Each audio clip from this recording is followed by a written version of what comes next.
Mälim bolşýaly Gazagstanda syýasy öwrülüşik bolup geçdi. Birinji başlarda halk köçä çykan şekilli bolsa-da, işin hakykatyna Gazagstanyň öňkü prezidenti Nazarbayew we häzirki prezidenti Tokayewiň toparynyň arasynda häkimete eýe bolmak ugrunda dören çakmışyk bolup durýar.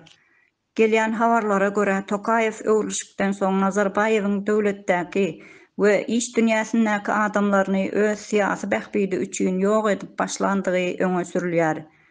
Bu öňe sürilýän düşünjäni ýaňy ýakynda öz janyna kast edendigi aýdylýan KGB-niň tehnika gullugynyň başlygy Azamat Ibrayew we öýüniň howlusynda öl tapylan Jambalski welaýaty polisiýanyň maýory Janat Süleýmanow bilen berkitýärler.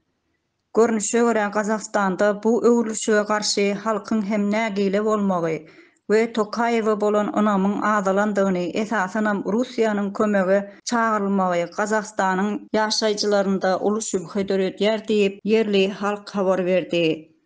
Yerli halkyň rus eskerlerini köçelerde daşlar bilen garşylandyklary barada videolar sosial mediada ýaýrady. Emma bu barada Gazak hökümeti sessiz galýar we gizleýär.